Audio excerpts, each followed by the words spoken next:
जय माता दी दोस्तों, कैसे हैं आप सभी। दोस्तों बात कर रहे हैं 1 और 2 सितंबर 2020 के वृश्चिक राशि फल की। जानते हैं कि सितंबर माह के ये 2 दिन आपके लिए कैसे रहेंगे। साथ ही 1 सितंबर को अनंत चतुर्दशी और गणेश विसर्जन का दिन है, तो इस विषय पर भी चर्चा रहेगी। शुभ मुहूर्त क्या रहेगा, पूजा विधि क्या रहेगी, सभी पर चर्चा करेंगे। दोस्तों राशिफल जानने से पहले 1 और 2 सितंबर का पंचांग जान लेते हैं। पहले चर्चा करते हैं 1 सितंबर की। 1 सितंबर 2020 दिन मंगलवार रहेगा। भाद्रपद शुक्ल पक्ष की चतुर्दशी तिथि है। शुकर्मा नाम का योग बन रहा है और घनिष्ठा नक्षत्र रहेगा। अभिजीत मुहूर्त सुबह 11:55 से दोपहर 12:46 तक का है। राहु काल का समय दोपहर 3:31 से शाम 5:06 तक का रहेगा। बात करते हैं 2 सितंबर की। 2 सितंबर 2020 दिन बुधवार रहेगा। भाद्रपद की पूर्णिमा तिथि है। दोपहर 1 बजे तक सुकर्मा योग रहेगा, उसके बाद धृति योग बनेगा। शतभिषा नक्षत्र रहेगा और आज के दिन कोई भी अभिजीत मुहूर्त नहीं है। राहु काल का समय रहेगा दोपहर 12:20 से 1:55 तक का है। बात करते हैं आपकी राशिफल की। जानते हैं कि आज का दिन आपके लिए कैसा रहने वाला है। तो सितंबर माह के ये शुरू के 2 दिन आपके लिए कुछ मिले जुले कहे जा सकते हैं। इस समय किसी बात को लेकर आप चिंतित रहोगे, मूडी रहोगे, कुछ मानसिक चिंताएं बनी रहेंगी, जिससे विचारों में भी उतार चढ़ाव रहेगा, जिसका सीधा प्रभाव आपके आत्मविश्वास पर पड़ेगा और जिसके कारण आप अपने कार्यस्थल पर बेहतर प्रदर्शन भी नहीं कर पाएंगे, क्योंकि आपका ध्यान काम पर कम ही लगेगा इस समय। लेकिन आप अपनी क्षमताओं को खुद को जानें, विश्वास करें खुद पर और अपने काम पर पूरा ध्यान केंद्रित करें और इस बात पर बिल्कुल भी ध्यान न दें कि दूसरे क्या सोचेंगे, क्या कहेंगे। तो इससे आपका आत्मविश्वास बढ़ेगा, साथ ही आपका जो प्रदर्शन है वो भी बेहतर होगा। और इस समय आप बिना कहे किसी भी काम को करने के इच्छुक बिल्कुल ना रहें, किसी को अपनी सलाह भी ना दें, क्योंकि इससे भी गलतफहमियां ही बढ़ेंगी आपके लिए। अकेले में कोई भी निर्णय लेने से पहले आप अपने कार्यस्थल पर अपने वरिष्ठों से समस्या पर चर्चा करें और घर परिवार के बारे में आप अपनी माता या बुजुर्गों की सलाह लेकर ही कोई भी फैसला लें। ऐसा करना आपके लिए फ़ायदेमंद रहेगा। किसी भी तरह के परिवर्तन और निवेश के लिए ये समय आपके लिए अनुकूल नहीं है। अनुभवी व्यक्ति की सलाह और जांच पड़ताल के बाद ही आप निवेश करें, तो ये आपके लिए लाभकारी हो सकता है। आय प्राप्ति के साधनों में भी इस समय वृद्धि होगी, जिससे आर्थिक पक्ष आपका मजबूत स्थिति में रहेगा। घर के बड़े बुजुर्ग और वरिष्ठ व्यक्तियों का सहयोग आपकी कई समस्याओं का हल निकालने में सहायता करेगा। नया काम शुरू करने के लिए समय आपके लिए ठीक है। वाहन सुख आपको प्राप्त हो सकता है। माता से सुख और सहयोग भी आपको मिलेगा, लेकिन इस समय अपनी माता की सेहत को लेकर चिंता रह सकती है, तो इसीलिए अपनी माँ की सेहत का खास ध्यान आपको रखना है। उनकी सेवा और आशीर्वाद ये आपके लिए सफलता का कारक बनेगा। तो हर काम को करने से पहले आप अपनी माँ का आशीर्वाद ज़रूर लें, क्योंकि इस समय आपके माँ के आशीर्वाद से आपके बिगड़े काम भी बनेंगे। छात्रों के लिए भी ये समय शुभ है। पढ़ाई में मन लगेगा और विषयों को समझने के लिए, आगे बढ़ने के लिए दोस्तों का सहयोग भी आपको मिलेगा। परिवार की बात करें तो पारिवारिक स्थितियां इस समय अनुकूल रहेंगी। पारिवारिक वातावरण आपका प्रेमपूर्ण और शांतिपूर्ण रहेगा। बस आपको अपने क्रोध पर, अपने शब्दों पर कंट्रोल रखना है, वरना इससे रिश्तों में बेवजह का तनाव आप महसूस कर सकते हैं। दाम्पत्य जीवन आपका सुखी रहेगा। प्रेम संबंधों के लिए भी सुख का समय है आपके लिए। एक दूसरे का सहयोग करोगे और एक दूसरे का साथ आप एंजॉय करोगे।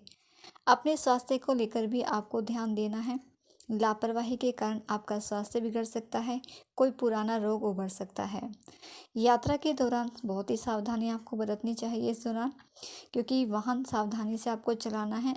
लापरवाही के कारण यात्रा में दिक्कतें आ सकती हैं। अगर आप बिजनेस पार्टनरशिप में करते हैं तो अपने पार्टनर के साथ भी वाद विवाद से आप बचें। थोड़ी सी सावधानी आपको बरतनी है। सावधानी से चलेंगे तो कोई परेशानी आपको नहीं रहेगी। शुभ रंग आपके लिए लाल रहेगा और शुभ अंक आपके लिए 1 रहेगा। उपाय की बात करें तो आप हनुमान जी की आराधना करें, हनुमान चालीसा का पाठ आप करें।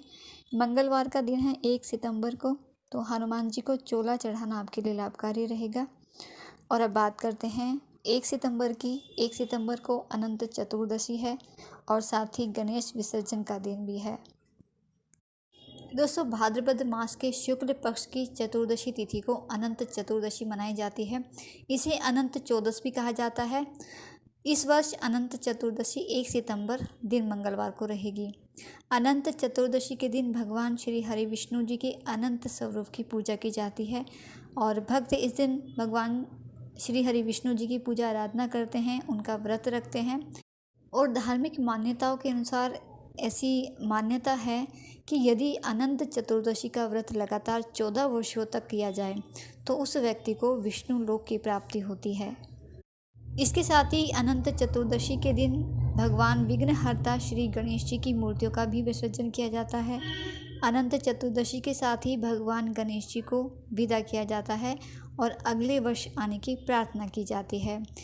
22 अगस्त 2020 को गणेश चतुर्थी के दिन जिन लोगों ने 10 दिनों के लिए गणपति जी को अपने घर में स्थापित किया था, तो वे लोग 1 सितंबर को गणेश मूर्ति को बहते जल में विसर्जन करेंगे।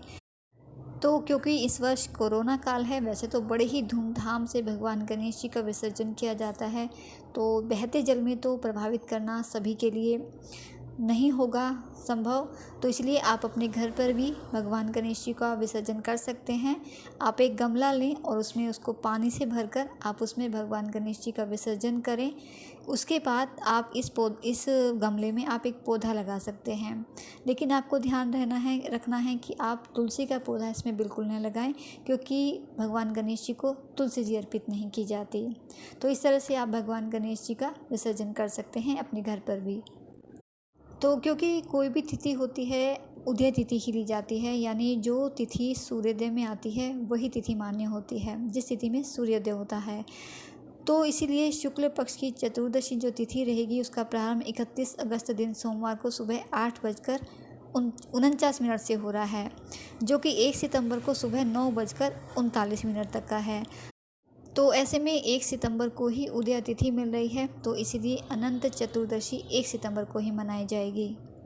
तो अनंत चतुर्दशी के दिन भगवान श्री हरि विष्णु जी की पूजा आराधना की क्या विधि रहेगी, ये जान लेते हैं।